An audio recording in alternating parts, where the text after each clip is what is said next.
नमस्कार. ठरलं तर मग या मालिकेच्या येणाऱ्या भागामध्ये जबरदस्त असा ट्विस्ट येणार आहे. तर आश्रमामध्ये प्रियाने एका कपड्याने आता बंदुकीवरचे फिंगरप्रिंट्स पुसलेले असतात आणि ती बंदूक तिने खूपच हुशारीने मधुभाऊंच्या हातामध्ये दिलेली असते आणि तेव्हा त्या बंदुकीवरती मधुभाऊंच्या हाताचे ठसे हे उमटलेले असतात आणि त्यामुळे इथे कोर्टामध्ये हे सिद्ध करण्यात आलेलं असतं की त्यावेळेला विलासचा खून झाला, त्यावेळेला ती बंदूक मधुभाऊंच्या हातामध्ये होती. पण इथे अर्जुनने आता सगळे पुरावे सादर करत हे सिद्ध केलेलं असतं की मधुभाऊंकडे कुठली बंदूक नव्हतीच आणि तरीसुद्धा त्यावेळेला जर मधुभाऊंच्या हातामध्ये बंदूक होती तर मग झटापटीमध्ये त्या बंदुकीवरती विलासचे सुद्धा हाताचे ठसे हवे होते. पण तसं काही झालं नाही. त्या बंदुकीवरती फक्त आणि फक्त मधुभाऊंच्या हाताचे ठसे कसे काय? तेव्हा आता या गोष्टीची सुद्धा चौकशी झाली पाहिजे. ज्या वेळेला विलासचा खून झाला त्यावेळेला तिथे तिसरी व्यक्तीसुद्धा होती जिने बंदुकीवरचे हाताचे ठसे हे पुसलेले आहेत. तेव्हा इथे आता शोध घेत असताना आता ज्या कपड्याने प्रियाने ते ठसे पुसलेले असतात आता तो कपडा सापडतो. तो कपडा सापडल्यानंतर आता खरा गुन्हेगार लगेचच सगळ्यांच्या समोर येतो. तर इथे जी प्रिया साक्षी हिला वाचवण्याचा प्रयत्न करत असते आता त्याच प्रियाने कोर्टामध्ये कबुली दिलेली असते की विलासचा खून हा मधुभाऊंनी नाही, हा साक्षीनेच केलेला आहे. तर असं अचानक काय घडतं की कोर्टामध्ये आता ज्या प्रियाने मधुभाऊंच्या विरोधात साक्ष दिलेली असते की त्यांनी विलासचा खून केलेला आहे आणि त्यामुळे मधुभाऊंना 1.5 वर्ष जेल भोगावी लागलेली असते. आता तीच प्रिया कोर्टामध्ये हे स्टेटमेंट देते की विलासचा खून मधुभाऊंनी नाही तर विलासचा खून साक्षी शिखरेनेच केलेला आहे. तर त्यावेळेला नेमकं काय घडतं, कोर्टामध्ये अर्जुन कशा पद्धतीने केस लढतो आणि खरा गुन्हेगार कसा समोर येतो, आजच्या भागामध्ये सविस्तरपणे आपण बघूया. तर इथे अर्जुन आता मधुभाऊंना दिवाळीच्या दिवशी घरी घेऊन येतो, सायलीला सरप्राईज देतो आणि इथे मधुभाऊंना आता सगळ्यांनी ॲक्सेप्टसुद्धा केलेला असतो. सुभेदार फॅमिली इथे मधुभाऊंना पूर्ण मनाने आता स्वीकारते आणि त्यांना इथे सायलीचे वडील म्हणून खूप जास्त रिस्पेक्टसुद्धा देतात. पण इथे आता पुढे काय? इथे सायलीसुद्धा आता अर्जुनबरोबर कायम राहण्यासाठी तयार झालेली असते. तिलासुद्धा अर्जुनबरोबर संसार हा सुखाने करायचाच असतो. तर अर्जुननेसुद्धा आपल्या मनातली भावना सायलीपर्यंत पोहोचवलेली असते आणि सायलीने सुद्धा अर्जुनला सांगितलेलं असतं की तिचंसुद्धा अर्जुनवरती किती जास्त प्रेम आहे आणि तिला अर्जुनला सोडून कुठेही जायचं नाही आहे. अर्जुनबरोबर तिला सुखाने संसार करायचा आहे. त्यामुळे इथे अर्जुनने तिला ऑफिशियली प्रपोज केलेलं असतं आणि तिच्याबरोबर सुखी संसार हा करतच असतो. त्यामुळे इथे अर्जुन आणि सायलीमधलं प्रेम हे आता नवीन फुलत चाललेलं असतं. त्याच्यामध्ये अर्जुन आता एक विचार करतो की मधुभाऊंना मी आता जामिनावरती तर सोडून आणलेलं आहे, पण त्यांना आता लवकरात लवकर मला निर्दोष सिद्ध करायचं आहे आणि त्यासाठी मला लवकरात लवकर कामाला सुरुवात करावी लागेल. अजून पुरावे गोळा करावे लागतील, ते कोर्टामध्ये सादर करावे लागतील आणि मधुभाऊ कसे निर्दोष आहेत आणि त्यांनी आतापर्यंत जी शिक्षा भोगलेली आहे त्याची काही गरजच नव्हती, कारण विनाकारण मधुभाऊंना जेल झाली होती. खरे गुन्हेगार हे मोकाट फिरत होते आणि इथे मधुभाऊंना खोट्या केसमध्ये अडकवण्यात आलं होतं. तर असे पुरावे आता अर्जुनला सादर करायचे असतात ज्याने हे सिद्ध होईल की खून हा मधुभाऊंनी नाही तर साक्षी शिखरेनेच केलेला आहे आणि प्रियाने जी साक्ष दिली होती ती सुद्धा खोटी होती. तेव्हा इथे अर्जुन आणि चैतन्य दोघंजणं जेव्हा आता या केसचा अभ्यास करत असतात तेव्हा अर्जुन म्हणत असतो की तुला माहिती आहे ना चैतन्य, आपण कोर्टामध्ये एक मुद्दा मांडला आहे ज्याच्यामध्ये मी सांगितलं आहे जर विलास आणि मधुभाऊंमध्ये झटापट होत होती, मधुभाऊंच्या हातातून विलास जर बंदूक खेचून घेण्याचा प्रयत्न करत होता, ज्या पद्धतीने प्रियाने स्टेटमेंट दिले त्याच्यावरून जर मधुभाऊंच्या हातातून विलास बंदूक खेचून घेत होता तर त्या बंदुकीवरती मधुभाऊंचे फिंगरप्रिंट सापडले, तसेच विलासचे सुद्धा सापडायला हवे होते आणि खरं बघायला गेलं तर बंदूक साक्षीची आहे, मग साक्षीचे फिंगरप्रिंटसुद्धा त्याच्यावरती सापडायला हवे होते. पण तसं काही झालं नाही. फक्त मधुभाऊंचे फिंगरप्रिंट्स कसे काय? मला असं वाटतं की त्यावेळेला तिथे 3 माणसं नव्हती तर त्यावेळेला तिथे 4 माणसं होती आणि ती चौथी व्यक्ती होती प्रिया. तर इथे साक्षीने विलासचा खून केला, मधुभाऊंच्या डोक्यामध्ये एक तिने फुलदाणी मारली, मधुभाऊंना बेशुद्ध केलं, त्यानंतरला एक कपडा घेऊन ती पूर्णपणे बंदूक पुसून काढली आणि मग ती मधुभाऊंच्या हातामध्ये दिली. त्यामुळे आता फक्त आणि फक्त मधुभाऊंच्या हाताचे ठसे त्या बंदुकीवरती सापडलेले आहेत. तेव्हा इथे अर्जुन म्हणत असतो की आपल्याला ते कापड मिळेल का? का ज्या कापडाने प्रियाने ते फिंगरप्रिंट्स पुसले असतील, त्याच्यावरती प्रियाचे तरी फिंगरप्रिंट्स असतील किंवा साक्षीचे। तेव्हा इथे आता चैतन्य म्हणत असतो की आपल्याला पुन्हा एकदा तिथे आश्रमामध्ये जाऊन शोधाशोध करावी लागेल। तेव्हा अर्जुन म्हणतो की ठीक आहे, आपण पुन्हा एकदा परवानगी घेऊया आणि मधुभाऊ तसे आता जामिनावरती सुटलेत, त्यामुळे त्यांचीसुद्धा आपल्याला मदत होईल। तेव्हा इथे आता मधुभाऊंना सुद्धा काही प्रश्नांची उत्तरं अर्जुन विचारतो। तेव्हा मधुभाऊ आता जो काही प्रकार घडलेला असतो तो त्यांना व्यवस्थितरित्या सांगत असतात। मी इथे उभा असताना साक्षी माझ्यावरती गोळी चालवत होती, त्यावेळेला मी बंदूक पकडली।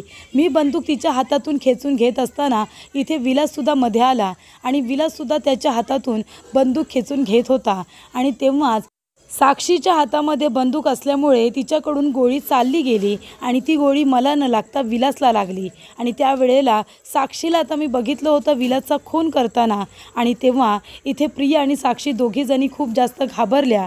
तेव्हा माझ्या मागून प्रिया आली आणि तिने माझ्या डोक्यामध्ये जोरात फुलदाणी मारली आणि मला बेशुद्ध केलं। त्याच्यानंतरला डायरेक्ट तिथे पोलीस आले होते, तेव्हाच मला सगळा प्रकार पुन्हा घडलेला दिसला। तेव्हा अर्जुन म्हणतो की अच्छा, म्हणजे वजनदार वस्तू मधुभाऊंच्या डोक्यात मारली, ती आता आपल्याला शोधायची आहे। तर आता ती वस्तू तिसरी कुणी नसून ती फुलदाणी असते जी मधुभाऊंच्या डोक्यात मारली गेली होती। आता त्याच्यावरती सुद्धा प्रियाच्या हाताचे ठसे असतात आणि आता अर्जुन कोर्टाची परमिशन घेतो आणि पुन्हा एकदा आश्रमामध्ये जातो आणि ते कापड कुठे आहे का ते शोधण्याचा प्रयत्न करत असतो। तेव्हा तिथे काही कापडे एका बाजूला करून ठेवलेले असतात, त्याच्यामध्ये एक रंगीबिरंगी कापड आता अर्जुन आणि चैतन्याला दिसतं। तेव्हा 4-5 कपडे आता एकत्र करून त्याच्यावरती कुठल्या हाताचे फिंगरप्रिंट्स उमटलेले आहेत हे आता शोधाशोध सुरू होते। तेव्हा आता 4-5 कापड बघितल्यानंतर इथे साक्षी आणि प्रियाच्या हाताचे ठसेसुद्धा आता घेतलेले असतात आणि त्याच्यावरून प्रियाला माहिती असतं की या कापडांवरती माझ्याच हाताचे ठसे असतील, कारण ती मशनीच्या मागे जाऊन लपलेली असते जिथे कुसुमताई कपडे शिवायला बसत असते।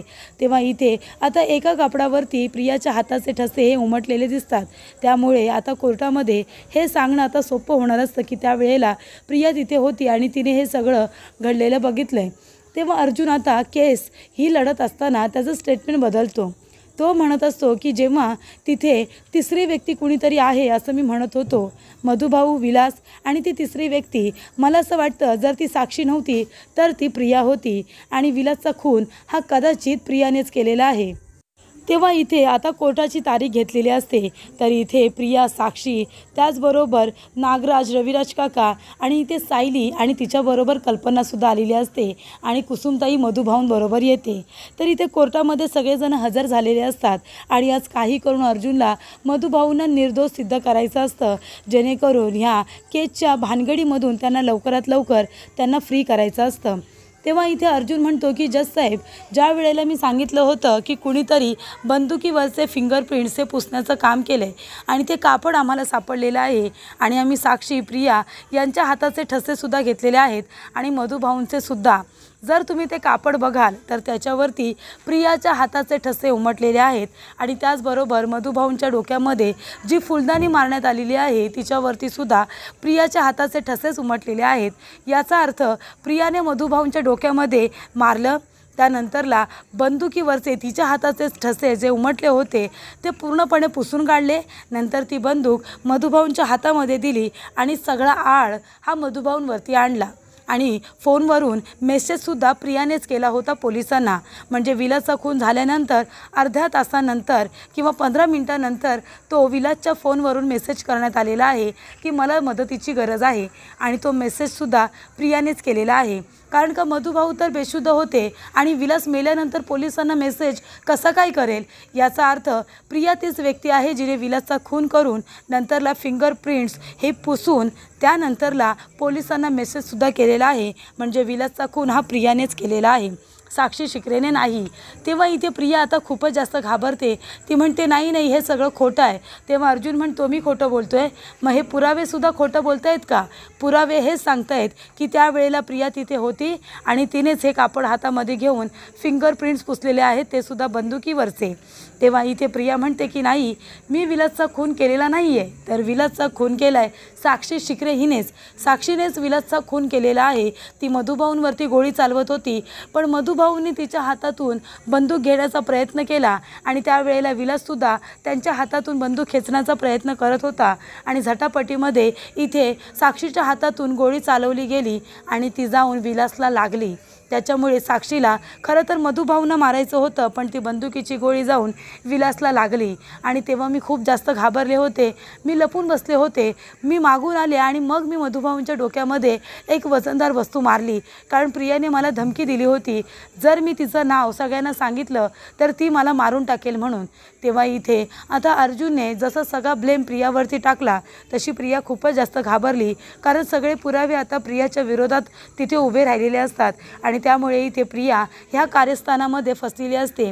साक्षी आता इथे निर्दोष सुटणार आणि मी अडकणार या भीतीने प्रियाने स्वतःनेच आता कबूल केलेलं असतं की विलासचा खून हा मधुभाऊने नाही तर साक्षीनेच केलेला आहे. मी आधी जे स्टेटमेंट दिलं होतं ते खोटं स्टेटमेंट होतं, कारण मला भीती वाटत होती की साक्षी आणि तिचे अण्णा म्हणजे महिपत शिकरे हे दोघं जण मला मारून टाकतील, म्हणून मी घाबरले होते आणि साक्षीच्या बाजूने साक्ष दिली होती की तिने विलासचा खून केलेला नाही आहे, तो मधुभाऊने केला आहे. पण खरं असं नाही आहे. मधुभाऊंना याबद्दल काहीच माहिती नव्हतं. साक्षी शिकरे आणि महिपत शिकरे यांना मधुभाऊंची आश्रमाची जागा हवी होती आणि त्यासाठी ते मधुभाऊंकडून ती जागा विकत घेण्याचा प्रयत्न करत होते. मधुभाऊने नकार दिला, म्हणून त्यांनी मधुभाऊंना मारण्याचं ठरवलं आणि आश्रमाचे पेपरसुद्धा चोरून घेतले होते. मी सुद्धा त्यांना साथ दिली, कारण इथे साक्षी शिकरेने मला धमकी दिली होती, मी जर तिला मदत केली नाही तर ती सुद्धा मला ठार मारून टाकेल म्हणून. माझा जीव वाचवण्यासाठी, माझी गाठडी वाचवण्यासाठी मी इथे कोर्टामध्ये खोटी साक्ष दिली होती, हे सुद्धा आता प्रिया कबूल करते. त्यामुळे इथे अर्जुनने आता भीती दाखवल्यानंतर आणि कापडावरचे फिंगरप्रिंट्स प्रियाचेच आहेत हे समोर आल्यानंतर प्रियाने आता खरं स्टेटमेंट दिलेलं असतं. साक्षीला वाचवणारी ही प्रिया, साक्षीच्या बाजूने साक्ष देणारी ही प्रिया, हिनेच आता खरा गुन्हेगार म्हणजे साक्षी शिकरे आहे हे आता कोर्टामध्ये सांगितलेलं असतं. तर इथे अर्जुनने आता कोर्टामध्ये पुरावे सादर करत मधुभाऊंना निर्दोष सिद्ध केलेलं असतं आणि इथे प्रियाच्या तोंडून आता साक्षी शिकरे हीच खरे गुन्हेगार आहे हे सुद्धा वधून घेतलेलं असतं. त्यामुळे इथे आता प्रिया ही आता निर्दोष सिद्ध झालेली असते, पण तिला दंड हा भरावा लागलेला असतो, कारण तिने कोर्टामध्ये खोटी साक्ष दिलेली असते. म्हणून तिला 50,000 रुपये दंड आणि साक्षीला तिच्या गुन्ह्याची शिक्षा दिलेली असते.